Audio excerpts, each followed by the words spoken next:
সুপ্রিয় শিক্ষার্থী, আশা করছি সবাই ভালো আছো। তোমাদের সপ্তম শ্রেণীর ইংরেজি বইয়ের সুহাস প্রমিস এই অধ্যায় থেকে 12.8, 12.9 এবং 12.10 আনসার সহ আজকে আলোচনা করে দেব। এবং এর পূর্বের যে বিষয়গুলো সেগুলো আমরা স্কলার্স একাডেমি ফর অল এই চ্যানেলটিতে দিয়ে দিয়েছি। তোমাদের প্রথম শ্রেণী থেকে দশম শ্রেণী পর্যন্ত সকল বিষয়ের টিউটোরিয়ালগুলো পর্যায়ক্রমে আমরা এই চ্যানেলে আপলোড করে দেবো। এবং যারা তোমরা এই চ্যানেলটি এখনো সাবস্ক্রাইব করোনি তারা সাবস্ক্রাইব করো এবং বন্ধুদেরকে শেয়ার করে দাও। এছাড়া তোমরা scholar academy for all Facebook page এবং গ্রুপেও এই টিউটোরিয়ালগুলো পাবে। এবং এই টিউটোরিয়ালের যে পিডিএফগুলো সেগুলো যদি তোমরা পেতে চাও তাহলে আমাদের হোয়াটসঅ্যাপে তোমরা হোয়াটসঅ্যাপ করতে পারো। এছাড়া এই ভিডিওর লিঙ্কেও সেটি দেওয়া থাকবে। তোমাদের বইয়ের 125 পৃষ্ঠায় যেটি আছে 12.8, এটি নিয়ে প্রথমে আলোচনা করব। আর আগের টিউটোরিয়ালগুলো তোমাদের এখানে পর্যায়ক্রমে দেওয়া হয়েছে, সেগুলো তোমরা দেখে নিবা। 12.8 যেটা রয়েছে, ইন পেয়ার আর groups ask and answer the following questions, অর্থাৎ দলে এবং জোড়ায়, দলে অথবা জোড়ায়, গ্রুপ মানে কি দল, পেয়ার মানে জোড়া, দলে অথবা জোড়ায় এই প্রশ্নগুলো তোমাদের করতে বলছে। When have you come to school? Who has taken the last English class? Have you learned anything new from the class? Have you faced any problem in the class? Has your teacher helped you overcome the problems? What is the tense of the verb you are using to answer the questions? এই কয়েকটা প্রশ্ন এখানে দেওয়া আছে। তুমি কখন স্কুলে আসো? When have you come to school? Who has taken the last English class? কে তোমাদের লাস্ট ইংলিশ ক্লাস নিয়েছে? ঠিক আছে। Has taken কোন টেন্সে? Have you learned কোন tense? Have you faced? Has your teacher helped? এই যে পাঁচটা যে প্রশ্ন বলছে, what is the tense of the verbs, এখানে যে মানে ভার্বটা রয়েছে এটা কোন টেন্সে করা হয়েছে, are using the answer of the question, এইটার অ্যান্সার করতে গিয়ে তোমাদেরকে কোন টেন্স ব্যবহার করতে হবে, কোন ভার্বের ফর্ম ব্যবহার করতে হবে, এই হচ্ছে তোমাদের প্রশ্নটা। তাহলে আমরা এটা কোন টেন্সে দেখতে পাচ্ছি? এটা হচ্ছে প্রেজেন্ট পারফেক্ট টেন্স। তাহলে প্রথমে এই অ্যান্সারগুলো তোমাদেরকে আমরা এর উত্তরটা যদি আমরা দেখাই দেই, এবং এখানে কি বলছে যে when have you come to school, প্রশ্নগুলো বলা হয়েছে। এখন অ্যান্সারটা যদি হয়, এক মনে করে স্টুডেন্ট 1 যেটা আছে, একজন শিক্ষার্থী, সে বলল when have you come to school, তুমি কখন স্কুলে আসো। তাহলে উত্তর কি হবে? ইউ বলছে, তাহলে উত্তরটা হবে আই হ্যাভ কাম। ঠিক আছে, I have come to school at 9 AM, 9টায় স্কুলে আসে। Who has taken the last class, last ক্লাসটা কে নিয়েছিল ইংরেজির? তাহলে সেটা তোমাকে স্যারদের নাম বলতে হবে। হাবিব স্যার হতে পারে, বা যে কোনো একজন স্যারের নাম হতে পারে। হ্যাজ টেকেন, এখানে মূল কথা হচ্ছে প্রেজেন্ট পারফেক্ট টেন্সে সাবজেক্টের পরে হ্যাভ বা হ্যাজ বসবে। যেমন হাবিব স্যার এটা সাবজেক্ট, তারপর বসছে হ্যাজ, আইর পরে বসবে হ্যাভ। এখন কোথায় হ্যাভ বসে কোথায় হ্যাজ বসে তোমাদের প্রেজেন্ট পারফেক্ট টেন্সে ডিটেলস যেটা আলোচনা করা হয়েছে, হ্যাঁ, পূর্বের টিউটোরিয়ালগুলোতে, বা সেটা যদি তোমরা দেখে না থাকো সেখান থেকে দেখবা। এবং তোমাদের টেন্সের ব্যবহার, তোমাদের যে গ্রামাটিক্যাল আইটেমস আসবে, অর্থাৎ সি গ্রুপে যেটা থাকে গ্রামারের উপরে, সেখানে কিন্তু বাক্য দেওয়া থাকবে এবং সেটা কোন টেন্সে সেটা তোমাকে লিখতে হবে, এবং ওই টেন্সের আরো দুই একটা উদাহরণ লিখতে হবে। এরকম একটা আইটেম তোমাদের গ্রামারে আছে কিন্তু। হ্যাভ ইউ লার্নড, হ্যাঁ, যে লার্ন থেকে learned is anything new from the last class, that class, ওই ক্লাস থেকে তোমরা কি নতুন কিছু শিখতে পারছো? Yes, I have learned the structure of present perfect tense. Present perfect টেন্সের যে স্ট্রাকচারটা সেটি আমরা আলোচনা করে দিয়েছি এবং আরো আলোচনা করে দেবো প্রয়োজনে তোমাদের। তো এভাবে মূলত স্টুডেন্টদের মধ্যে একটা ডায়লগ হবে। হ্যাভ ইউ ফেসড, আর একজন ছাত্র বলল have you faced any problem in the class, তুমি কি ক্লাসে কোনো প্রবলেম ফেস করেছো? ইয়েস, স্টুডেন্ট বলছে yes, first I have not understood the rule. এই যে আই হ্যাভ এবং আন্ডারস্ট্যান্ড থেকে আন্ডারস্টুড, কিন্তু এইটা আবার নেগেটিভ ফর্মে হয়েছে। তাহলে এখানে সাবজেক্ট, তারপরে হ্যাভ হ্যাজ, তারপরে নট, তারপর ভার্বের পিপি মানে পাস্ট পার্টিসিপল, এইটা হচ্ছে নেগেটিভ স্ট্রাকচার যেটা। এরপরে দেখো has your teacher help you overcome the problem, তোমার শিক্ষক কি তোমাকে সেটি ওভারকাম করার জন্য, প্রবলেম ওভারকাম করার জন্য হেল্প করেছে? এখানে দেখো আবার এই যে হ্যাভ বা হ্যাজ যেটা থাকে সেটি কিন্তু বাক্যের প্রথমে আসছে, তারপর হচ্ছে সাবজেক্ট, তারপর ভার্বের পিপি। অর্থাৎ এটা হচ্ছে যখন কোশ্চেন হবে, তখন হ্যাভাসটা সামনে চলে আসবে, have plus have or has plus subject plus ভার্বের পিপি বাকি অংশটাকে বসে যাবে।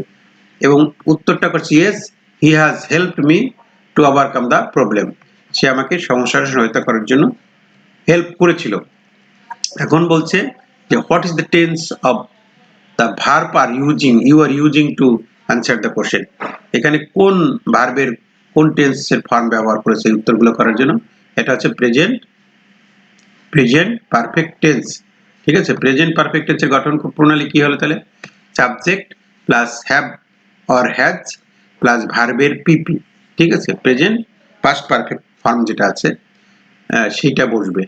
এই হচ্ছে তোমাদের মূলত 1 নম্বর নিয়ে 12.8 যে বিষয়গুলো ছিল সেটি অনেকটা ডায়লগ সিস্টেমে জোড়ায় জোড়ায় তোমরা প্রশ্ন উত্তর করবা। মূল মেসেজ কি এটার তাহলে, মূল মেসেজ হচ্ছে এইসব প্রশ্নের উত্তর দিতে গিয়ে আমাদের প্রেজেন্ট পারফেক্ট টেন্স ব্যবহার করতে হয়েছে। এবং প্রেজেন্ট পারফেক্ট টেন্সের যে 3টা ফর্ম থাকে অর্থাৎ general statement, negative statement and question করার সময় সেটি আমাদেরকে এখান থেকে ভালো করে বুঝতে হবে। পরেরটা যদি আমরা একটু দেখি সেটা নিয়েই মূলত এখানে পরের আলোচনা। Now read the following note on present perfect tense. Present perfect tense in the box, এই যেখানে কিছু নোট দেওয়া আছে যেটা প্রেজেন্ট পারফেক্ট টেন্স সম্পর্কে বলছে। and in pairs or groups identify the differences from in the from of verbs, ভার্বের যে বিভিন্ন ফর্ম থাকে সেটা ডিফারেন্সটা কি সেটি খুঁজে বের করো। এখন প্রেজেন্ট পারফেক্ট টেন্স মানে কি, পুরা ঘটিত বর্তমান এবং পুরা ঘটিত অতীত, যেটা দুটো জিনিস এখানে বলছে। একটা হলো যে আরেকটা জিনিস এখানে বলা হয় না, একটা হলো প্রেজেন্ট পারফেক্ট টেন্স বর্তমান, আর একটা হলো পাস্ট পারফেক্ট। এই দুটোর যে বিষয় থাকে সেটা ডিফারেন্সেসটা কি সেটাকে আমাদের আইডেন্টিফাই করছে। একটা হলো পুরা ঘটিত অতীত আর একটা হচ্ছে পুরা ঘটিত বর্তমান। এখন আমরা যদি দেখি পুরা ঘটিত বর্তমান যেটা অর্থাৎ প্রেজেন্ট পারফেক্ট টেন্স, সেই প্রেজেন্ট পারফেক্ট টেন্স সম্পর্কে কি বলে, অ্যান অ্যাকশন অর সিচুয়েশন, একটা কাজ অথবা একটা অবস্থা বোঝাবে, হুইচ বিগান, যেটা শুরু হয়েছিল ইন দ্য পাস্ট, অতীতে শুরু হয়েছিল, and is still continuing the present, এবং বর্তমানে সেটা চলতেছে। অর্থাৎ অতীতের কোনো কাজ অতীতে শুরু হয়ে বর্তমানেও চলতেছে, এরকম যদি বুঝায় তাহলে সেটা হবে প্রেজেন্ট পারফেক্ট টেন্স। যেমন I have lived in this small town all my life, অর্থাৎ আমার সারা জীবনে আমি এই ছোট শহরে বাস করিয়াছি। It means that I start living in the small town many years ago. এটার অর্থ কি, বাস করিয়াছি বলতে বুঝাইছি কি আমি অনেক দিন আগের থেকে এখানে বাস করা শুরু করেছিলাম। Start living and still I am living, এখন আমি এখানেই থাকতেছি। আমি অনেক বছর, আমি 10 বছর ধরে এই শহরে বাস করতেছি, আমি 15 বছর ধরে এই গ্রামে বাস করতেছি। তার মানে কি, এইটা হচ্ছে এমন একটা অ্যাকশন বা সিচুয়েশন যেটা অনেক আগের থেকে শুরু হয়েছে এবং বর্তমানে এটা চলমান আছে। মেইন থিম কিন্তু এটা অতীতে শুরু হয়ে বর্তমানেও চলমান আছে, সেটা এগুলো একটা বিষয় থাকবে। আর একটা বিষয় আছে an action which happened before now but the time of that action is not state or specific। যেমন আমরা যদি উদাহরণ দিয়ে বলি I have visited the capital city Dhaka recently, আমি অতি সম্প্রতি ঢাকা শহরের Dhaka capital city of Dhaka the capital city Dhaka আমি অতি সম্প্রতি ভিজিট করিয়াছি। হ্যাঁ, তাহলে here the time of the visit is not mentioned, এখানে কিন্তু অতি সম্প্রতি কখন করছে সেটা বলে নাই, অর্থাৎ the time of the visit is not mentioned উল্লেখ করা হয় নাই। এইরকমও যদি থাকে অর্থাৎ রিসেন্টলি এরকম কথাটা যদি থাকে তাহলে সেটা হবে প্রেজেন্ট পারফেক্ট টেন্স। আরেকটি আছে সেটা হচ্ছে an action that was completed in the very recent past, নিকট অতীতে যেটা শেষ হয়েছে। এখানে যেমন জাস্ট যখন ইউজ হয়, হ্যাঁ জাস্ট মানে এই মাত্র, I have just finished my homework, এই মাত্র আমি আমার কাজ শেষ করেছি। তাহলে জাস্ট কথাটা যখন ইউজ হবে এটা এই নিকট অতীত বুঝাইতে জাস্ট বোঝায়। ঠিক আছে, এরকম যদি থাকে তখনও সেটা কিন্তু প্রেজেন্ট পারফেক্ট টেন্স হবে। তাহলে আমরা 3টা জিনিস জানলাম, একটা হচ্ছে অতীতের কোনো কাজ অতীতে শুরু হয়ে বর্তমানেও চলতেছে এটা একটা, আর একটা হইলো কোনো সেন্টেন্স রিসেন্টলি থাকে অতি সম্প্রতি থাকে কিন্তু টাইম উল্লেখ করা নাই, সেটার ক্ষেত্রে এটা। আর একটা হবে জাস্ট, কোনো বাক্যে যদি জাস্ট কথাটা থাকে তাহলে সেটিও প্রেজেন্ট পারফেক্ট টেন্স হবে। এই 3টা জিনিস আমাদেরকে মনে রাখতে হবে। এই কথাটাই কিন্তু এখানে বলা হয়েছে যে জাস্ট, অলরেডি, ইয়েট, এই 3 ওয়ার্ডস, এই 3টা ওয়ার্ড যদি থাকে তাহলে প্রেজেন্ট পারফেক্ট টেন্স হবে। কি কি বলছি? জাস্ট, অলরেডি, ইয়েট, এবং এখানে আরেকটা যেটা বলছি রিসেন্টলি, এটাও থাকবে। এখন যদি এটা কিছু উদাহরণ দিয়ে আমরা দেখি, যেমন জাস্ট মিন্স কি, এ শর্ট টাইম আগে, অর্থাৎ কিছু সময় আগে আমি আমার কাজ শেষ করেছি, হ্যাঁ, যেমন এই জাস্ট বলা হয়। অলরেডি মানে কি, এটা প্রেজেন্ট টাইম বোঝায় বা earlier than the expected time সেটা বোঝায়। আর ইয়েট মানে কি, আনটিল নাও, এখন পর্যন্ত চলমান আছে। তাহলে আমরা যদি এখন এর স্ট্রাকচারটা জানি, তাহলে প্রথমে কি, সাবজেক্ট, এটাই আমাদের মূল বিষয়। তারপরে হ্যাভ হ্যাজ, এখন কোথায় হ্যাভ বসে কোথায় হ্যাজ বসে এগুলো কিন্তু পুরনো বিষয়, এটা জানি আমরা। তারপর past participle of the verb, অর্থাৎ ভার্বের পিপি যদি আমরা বলি, হ্যাঁ, পিপিতে পাস্ট পার্টিসিপল। যেমন কি, I have already visited Cox's বাজার, এখানে আই বসছে, তারপর হ্যাভ বসছে, এরপর ভার্বের পিপি বসছে। এখন অলরেডি কথাটা, এটা আমরা বাকি শেষেও দিতে পারি, মাঝখানেও দিতে পারি। তাহলে এই হচ্ছে আমাদের প্রেজেন্ট স্টেটমেন্ট যেটা আর কি। আর নেগেটিভ স্টেটমেন্টের ক্ষেত্রে শুধু একটা নট লাগাই দিতে হবে, সবকিছু একই থাকবে, একটা নট লাগবে। যেমন I have not yet visit the Sundarban, আমি এখনো সুন্দরবন ভিজিট করি নাই, এখানে নট বসছে। I have not, R yet থাকলে তো আমাদের প্রেজেন্ট পারফেক্ট টেন্স হবেই হবে। আর এটা হচ্ছে আমাদের নেগেটিভ গঠনের ক্ষেত্রে একটা নট লাগাই দিতে হবে। আর ইন্টারোগেটিভের ক্ষেত্রে কি করতে হবে, একটা ওই যে হ্যাভ বা হ্যাজ যেটা বলছিলাম তোমাদেরকে, সেটা আসবে সামনে, তারপরে বসাইতে হবে সাবজেক্ট, তারপর ভার্বের পিপি। যেমন have you read your new book recently, তুমি কি তোমার নতুন বইটা অতি সম্প্রতি পড়েছো, এখানে হ্যাভ হ্যাজটা সামনে চলে এসেছে। এখন হ্যাভ হ্যাজ কোথায় আসবে সেটা তো আমরা আগেই বলেছি, এখানে যেহেতু ইউ আছে, ইউর আগে কি, ইর উপরে কি বসে, হ্যাভ, সেই হ্যাভটাই সামনে চলে আসছে, ঠিক আছে। আর এই যে রিড যেটা বলছে, এই রিড হচ্ছে রিড রিড রিড, তিনটাই, প্রেজেন্ট ফর্মেও যা, পাস্ট ফর্মেও তা, পাস্ট পার্টিসিপল ফর্মেও একই রকমের। আর রিসেন্টলি আছে, এটা রাত থাকলে তো আমাদের প্রেজেন্ট পারফেক্ট টেন্স হবেই হবে। এই হচ্ছে আমাদের প্রেজেন্ট পারফেক্ট টেন্স নিয়ে কথাবার্তা। আমার মনে হয় বিষয়গুলো বুঝতে পেরেছো তোমরা। এরপরে পাস্ট পারফেক্ট টেন্সের ঘটনা একই রকমের।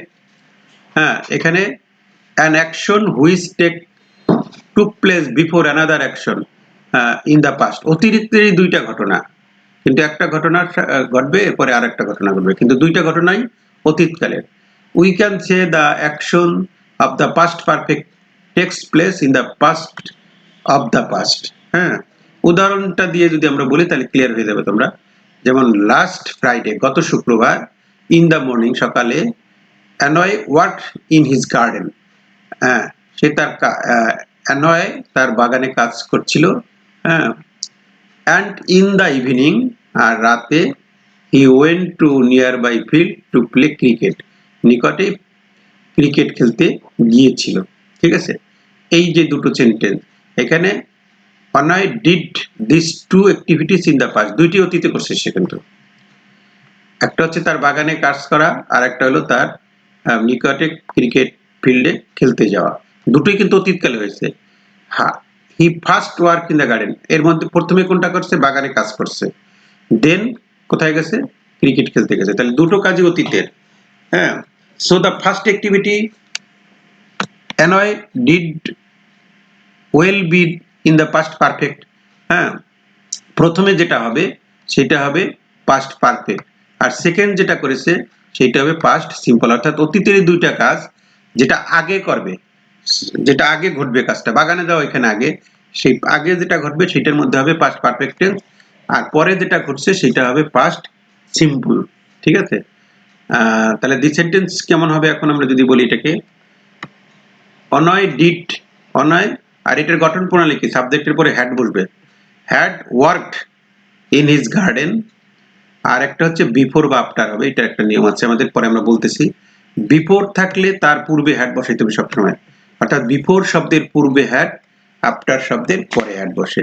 তাহলে বিফোর এখানে হ্যাড বসছে, পরেরটা কোন টেন্স হবে, এটা হচ্ছে পাস্ট পারফেক্ট, আর পরেরটা হবে কি, সিম্পল পাস্ট, অর্থাৎ পাস্ট ইনডিফিনিট যেটাকে বলি।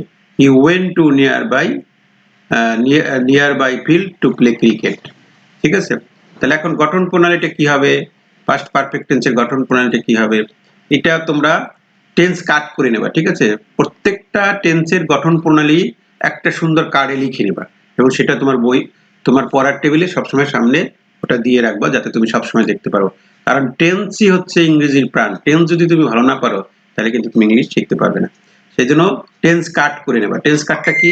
প্রত্যেক টেন্সের গঠন প্রণালী একটার মধ্যে আবার চারটা থাকে, অর্থাৎ নেগেটিভ ফর্মে থাকে, ইন্টারোগেটিভ ফর্মে থাকে, সাধারণ স্টেটমেন্টে থাকে, নেগেটিভ ইন্টারোগেটিভ থাকে, চারটা ফর্মে লিখে নেবা। এখানে গঠন প্রণালীটা কি হবে? এই হচ্ছে আমাদের গঠন প্রণালী। প্রথমে সাবজেক্ট বসাবো, তারপর হ্যাভ, তারপর ভার্বের পিপি। ঠিক আছে? যেমন আছে when I reached the school the assembly had already started। এই যে had বসছে, ঠিক আছে, the assembly had already started। পরের অংশে কি বসছে? আবার নেগেটিভের ক্ষেত্রে একটা নট লাগাই দেবো, আর ইন্টারোগেটিভের ক্ষেত্রে হ্যাডটা সামনে চলে আসবে। ওখানে যেমন ছিল হ্যাভ বা হ্যাজ, এখানে কিন্তু তা নাই, এখানে শুধু হ্যাড। যে কোনো সাবজেক্টই হবে না কেন হ্যাড হবে। এই হচ্ছে আমাদের গঠন প্রণালী। ঠিক আছে? তাহলে আমরা মূল পার্থক্যটা কি হলো? ওখানে ছিল হ্যাভ হ্যাজ, আর এখানে আছে হ্যাড। আর বাকি এইটার মধ্যে আছে অতীতেরই দুইটা কাহিনী, একটা আগে ঘটবে আর একটা পরে ঘটবে। যেটা আগে ঘটবে সেটার মধ্যে হবে পাস্ট পারফেক্ট, আর যেটা পরে ঘটবে সেটা হবে পাস্ট ইনডিফিনিট। আর আগে থাকলে বিফোর, আর পরে ঘটলে আফটার। বিফোর শব্দের পূর্বে হ্যাড বলবে, আর আফটার শব্দের পরে হ্যাড বলবে সব সময়। অর্থাৎ আফটার যদি থাকে তাহলে পাস্ট পারফেক্ট টেন্স হবে শেষে, আর প্রেজেন্ট পাস্ট ইনডিফিনিট হবে প্রথমে। আর বিফোর থাকলে পাস্ট পারফেক্ট টেন্স হবে প্রথম, আর পরেরটা হবে পাস্ট ইনডিফিনিট। এখন এই যে তোমাদের মূল জিনিস, এই মূল জিনিসের উপরে তোমাদের একটু নোট করে দেওয়া হয়েছে, দেখো তোমরা। সেটা হচ্ছে প্রথমে আমরা এখানে পাস্ট পারফেক্ট টেন্সের সংজ্ঞাটা দেওয়ার চেষ্টা করেছি। সংজ্ঞাটা তোমরা জানো ইতিমধ্যে, যেটা আমরা আলোচনা করেছি। ঠিক আছে? আচ্ছা, এরপরে এর গঠন প্রণালীটা কি হবে সেটা যেমন এখানে স্ট্রাকচারটা দেওয়া আছে। হ্যাঁ, গঠন প্রণালীর স্ট্রাকচারটা একসাথে আমরা দিয়ে রেখেছি, স্ট্রাকচারটা দেওয়া হয়েছে। এবং এর যে তিনটা ফর্ম থাকে, সেই তিনটা ফর্মের যে গঠন প্রণালী সেটাও কিন্তু এখানে সুন্দর করে দেওয়া হয়েছে। অর্থাৎ পজিটিভের সময় কি হবে, নেগেটিভের সময় কি হবে, ইন্টারোগেটিভের সময় কি হবে, আর নেগেটিভ ইন্টারোগেটিভ কি হবে। পজিটিভের সময় তো আমরা আলোচনা করেছি হ্যাভ বসবে, তারপর ভার্বের পিপি, আর হ্যাভ এর পরে একটা নট বসবে নেগেটিভের সময়। আর ইন্টারোগেটিভ সময় হ্যাভ টা সামনে চলে আসবে। আর নেগেটিভ ইন্টারোগেটিভ হ্যাভ ও থাকবে, সাবজেক্ট থাকবে, আবার নটও থাকবে। এই হচ্ছে তোমার মূল স্ট্রাকচারটা। ঠিক আছে? স্ট্রাকচার চারটা আমরা আলোচনা করে দিলাম। এরপরে এখানে উদাহরণ, অনেকগুলো উদাহরণ এটা দিয়ে দেওয়া হয়েছে। এরপরে তুমি প্রেজেন্ট পারফেক্ট টেন্স কতটুকু বুঝতে পারছো সেই জন্য কিছু কাজ এখানে দেওয়া হয়েছে। এটি তোমার এক্সট্রা ওয়ার্ক, তোমাকে দেওয়া হয়েছে। এই এক্সট্রা কাজগুলো তুমি করবে, এবং এক্সট্রা কাজগুলো করার পরে এটাকে তোমার কি করতে বলছে, নেগেটিভ করতে বলছে কোনোটাকে।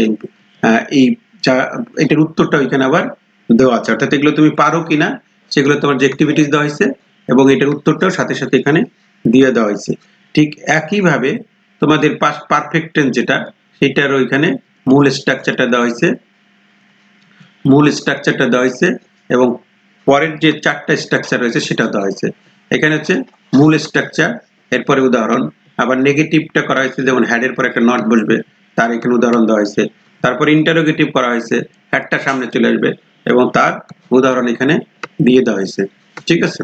এরপরে নেগেটিভ ইন্টারোগেটিভের সময় সেটার স্ট্রাকচারটা কি হবে এবং সেটার উদাহরণটা কি হবে সেটা এখানে দিয়ে দেওয়া হয়েছে, এবং একই সাথে তোমাদের জন্য কিছু কাজ দেওয়া হয়েছে। এই কাজগুলো তুমি আগে এটা দেখবা অ্যাক্টিভিটি শিটটা, পরবর্তীতে এটার উত্তর কিন্তু সাথে সাথে আবার দিয়ে দেওয়া হয়েছে। তুমি মিলিয়ে নেবা উত্তর তোমার ঠিক হয়েছে কিনা।